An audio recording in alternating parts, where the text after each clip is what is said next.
In the summer of 2005, Israel fulfilled its strategic decision to unilaterally remove its civilians and military from the Gaza Strip, bringing an end to almost 40 years of Israeli presence there. The decision entailed tremendous financial costs, ruptured the spiritual fabric of Israeli society, and incurred significant security risks. Nevertheless, Israel hoped it would promote a positive process of change with the Palestinians, allowing the Palestinian Authority to assume full security control over its territories, to demonstrate state-like behavior, and bring about peace, quiet, and prosperity for civilians on both sides of the border. Unfortunately, this was not to be. By the beginning of 2006, parliamentary elections brought Hamas to power, a successful manipulation of the democratic process by anti-democratic forces. But its newly achieved stature did not influence Hamas's radical worldview and policies. Apart from Palestinian Authority President Mahmoud Abbas, Hamas now makes up the entire Palestinian government. Yet it still refuses to recognize Israel's right to exist, to cease terror attacks, or even recognize previous agreements with Israel. Following the formation of the Hamas government, and despite the absence of any Israeli presence in the Gaza Strip, terrorist attacks continued, alongside an increasing rate of arms smuggling into the Gaza Strip. Hamas's force buildup is part of a larger context in which both Hamas and Hezbollah receive indoctrination, financing, training, weapons, and intelligence from Iran.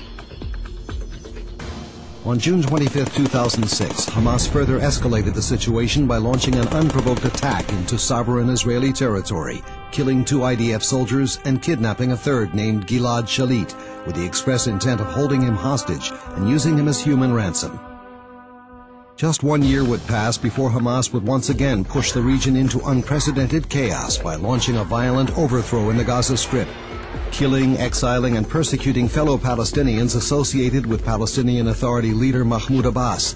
This violent move was severely criticized by both Arab and Western leaders. Yet, rather than leading to moderation, Hamas' control of the parliament and government only encouraged greater daring and extremism. Radical Islam was now being freely indoctrinated among the people of Gaza, infusing the masses with hatred of Jews and Israelis, and inciting to further violence.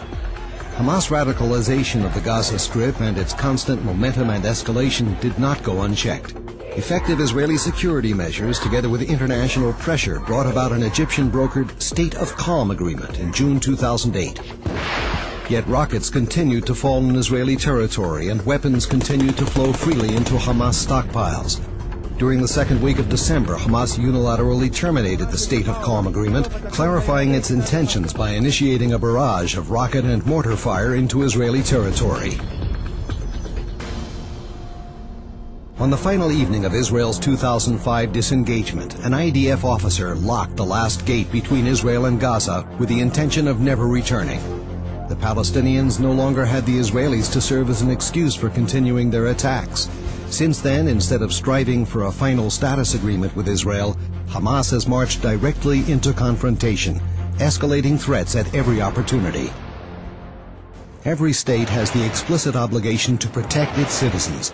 No state would stand by idly while a terrorist entity along its border victimized its civilian population with rocket and mortar attacks and carried out a forced buildup through the illicit smuggling of massive quantities of weapons and ammunition that not only endanger but actively target ever-growing numbers of civilians. Operation Cast Lead is a reaction to Hamas's actions, a necessity incurred by Hamas alone. It is interesting to juxtapose the methods used by both sides. While the IDF makes every effort to avoid injuring non-combatants, Hamas intentionally targets civilians. The IDF develops doctrines and uses sophisticated weaponry for precision attacks to limit collateral damage to a minimum. Hamas, on the other hand, aims its weapons at civilian population centers to inflict as many casualties as possible. While the IDF engages in high-intensity military operations, it allocates considerable attention to the well-being of Palestinian civilians, facilitating and supplying humanitarian aid.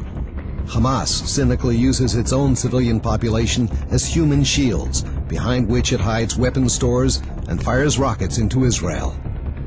Hamas has traditionally taken Israel's restraint as weakness, but Hamas is mistaken.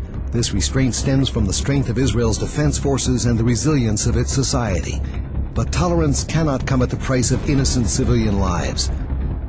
Since the beginning of Operation Cast Lead, Hamas has drastically increased the pace and range of its attacks against Israel. Within the context of its right to self-defense, Israel is and will remain unwavering in its commitment to ensure the security of all its citizens.